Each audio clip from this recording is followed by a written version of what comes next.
No Canal Restaurante hoje temos a participação de Pamela Rossi, diretora da Alimentar Consultoria e mestre em Ciência de Alimentos, cientista de alimentos, e vão conversar conosco hoje a respeito justamente sobre segurança alimentar, porque a segurança alimentar no food service, na verdade, é 360%. É uma rodada. Tem a parte dos restaurantes, que mais comumente se fala, mas tem a parte da indústria, né? E isso fala uma cadeia de segurança alimentar que dialoga e fala uma com a outra. Pelo menos, muito obrigado por ter vindo aqui e gostaria justamente que você já de saída colocasse hoje quais são os principais focos de avanços nesses últimos tempos na parte de segurança alimentar no food service. Sérgio, obrigada pelo convite. Obrigada por dar o espaço para a gente falar sobre segurança de alimentos, que é um assunto bastante necessário e que é inevitável em qualquer elo da cadeia produtiva.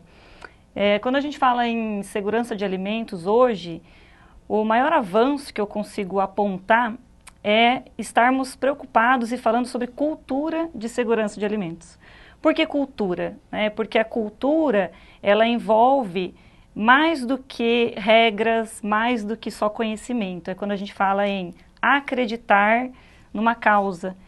E falar em cultura de segurança de alimentos significa que as pessoas elas precisam acreditar e entender a importância de todos os cuidados relacionados com a produção de alimentos que são necessários para que o alimento, no final, o alimento que vai chegar no consumidor seja seguro. E essa cultura, ela começa desde a produção primária do alimento, passa pela indústria. Hoje na indústria ela já está um pouco mais conceituada, um pouco mais acontecendo. E da indústria ela segue para os serviços de alimentação. E no serviço de alimentação hoje a gente ainda tem muito iniciada essa ideia de cultura, de segurança de alimentos e podemos até colocar alguns motivos principais para que isso ainda esteja muito novo. Primeiro que é muito grande o número de serviços de alimentação que existem no Brasil e muitas pessoas que começam esse negócio, muitos empreendedores, eles não têm conhecimento técnico da área. Certo. Porque fazer comida é mais próximo do nosso dia a dia e muita gente tem esse talento, é uma arte que está envolvida. Só que além da arte, também tem que ter esse conhecimento técnico que vai levar como consequência a segurança do alimento feito. Uma coisa é fazer comida para si, para sua família. Exato. Outra coisa é fazer para os outros. Então esse que é o maior desafio, né? Muitas pessoas fazem como se fosse para elas, mas na verdade ela está oferecendo para qualquer pessoa. Porque hoje em dia, até no Brasil, a gente fala muito em transparência. E tem muita gente que acha que transparência é coisa só da área pública ou só de governo.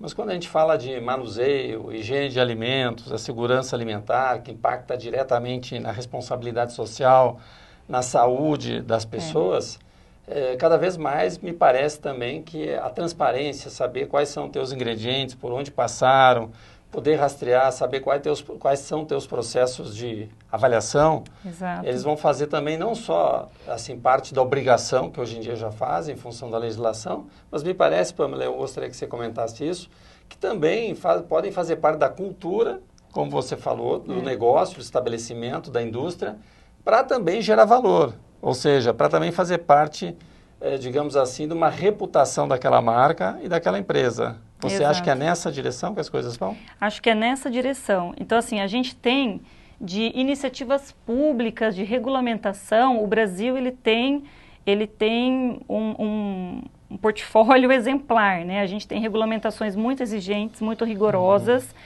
e que estão sempre prezando pela informação ao consumidor e pela segurança do consumidor.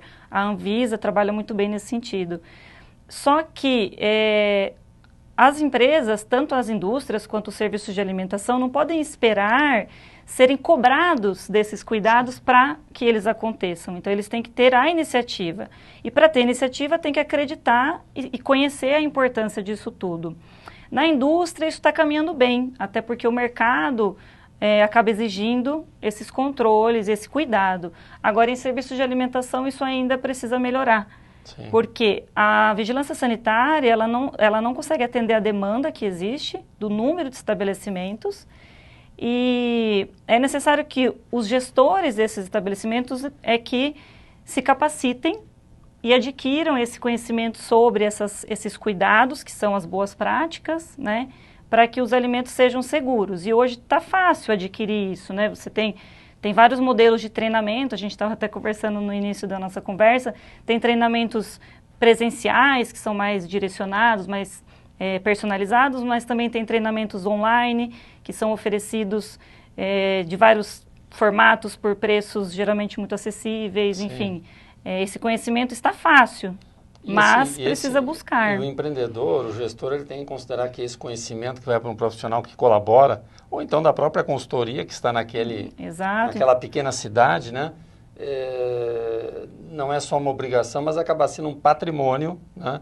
Para a mudança cultural, para o estabelecimento ou aquela marca ser conhecida pela excelência, inclusive, principalmente pela pequena e média indústria de alimentos, que nem sempre tem uma equipe própria, exato, né? E quer entrar no mercado. A gente tem até alguns casos aí de pequena e média indústria de alimentos, né? Até hoje, porque está muito em voga a questão também da troca gastronômica de alimentos regionais, né? Alimentos de micro-regiões produtoras, sim, da agricultura familiar e tudo mais.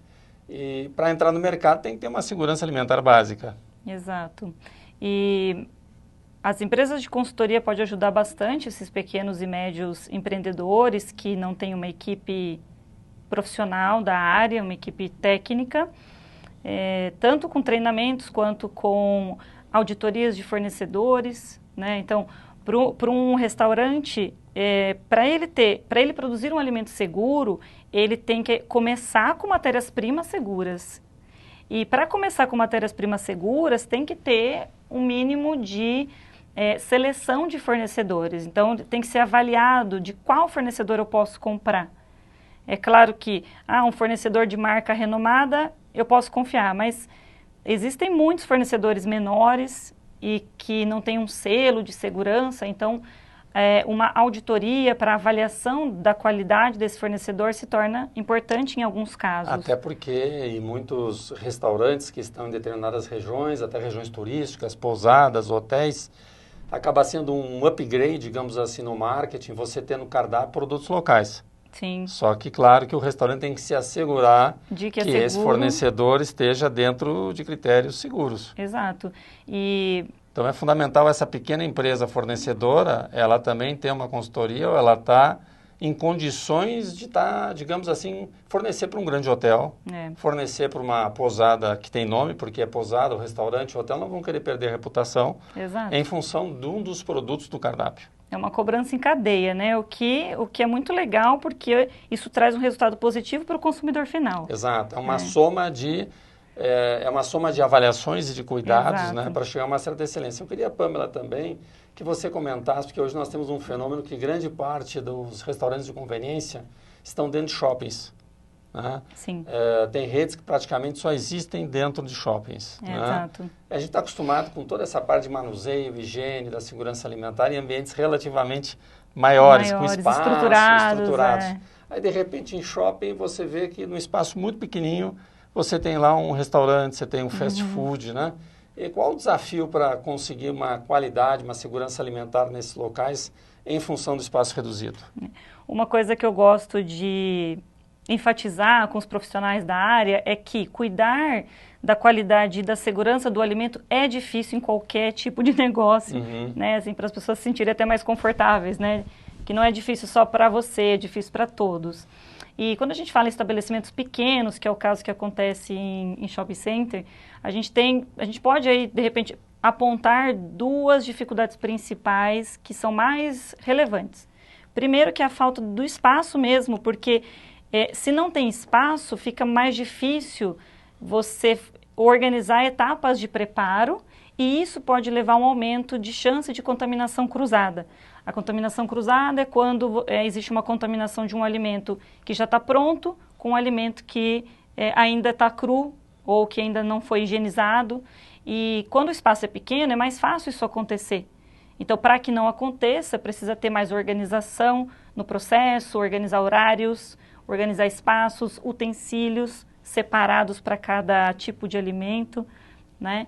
E um segundo ponto que dificulta esses estabelecimentos em shopping é o tempo, porque eles têm que servir comida o tempo todo. Sim. E isso exige que alguns alimentos já estejam pré-preparados ou estejam prontos, e um alimento pronto, pré-preparado, ele pode estar suscetível ao crescimento de micro-organismos, então precisa controlar tempo e temperatura. Esse ponto que você colocou é bem interessante, porque hoje as redes, né, elas, para funcionalidade, acredito que elas têm que buscar a inteligência delas, de eficiência, para levar um bom serviço e um bom preço Sim. ao consumidor. É o desafio de todo mundo e não seria diferente. Porém, a gente percebe que as redes hoje elas estão procurando, até para, digamos assim, garantir a integridade autoral do seu cardápio, né? E as condições básicas, elas estão fazendo suas cozinhas centrais e distribuem. Às vezes, então, na ponta final, lá no shopping center ou no restaurante mesmo que não seja de shopping, você tem, às vezes, um processo de montagem ou tem um processo uma finalização, né? Como é que se divide essas responsabilidades da segurança alimentar? Isso está bem claro dentro do estabelecimento? Uma parte é da cozinha central, outra parte é da loja? Quando a gente fala em redes, né, em franquias, fica muito mais fácil para as redes terem uma qualidade mais assegurada se ela tiver uma parte do processo centralizado.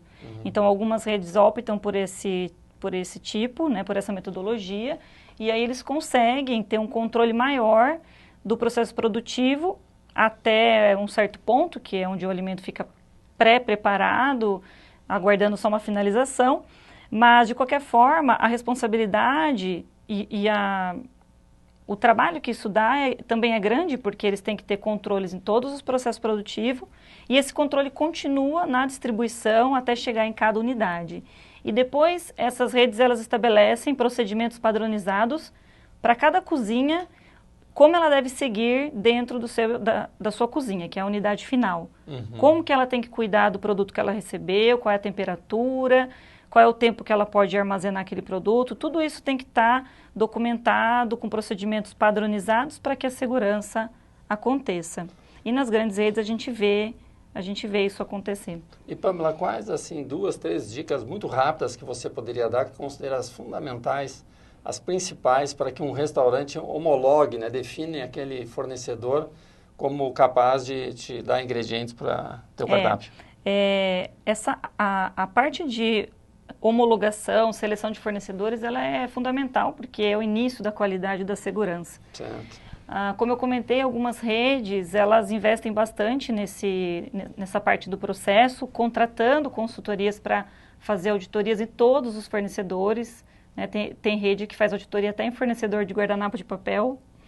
Mas para os estabelecimentos menores, que não vão ter condições de fazer essa inspeção tão abrangente, é importante o quê? Fazer uma avaliação de risco dos insumos, das matérias-primas, e escolher aqueles fornecedores que são mais críticos, que seriam fornecedores de produtos muito perecíveis, fornecedores de produtos que são consumidos em grande quantidade. Então, numa hamburgueria artesanal, por exemplo, né, a carne utilizada para fazer o hambúrguer, se utilizar um alface higienizado, né, seriam fornecedores que deveriam ter uma atenção maior, fazer uma visita, né, de avaliação do processo produtivo, porque não basta só ter o alvará da vigilância sanitária, né, você tem que se assegurar de que realmente ele segue os cuidados necessários, e para isso uma visita seria bastante importante.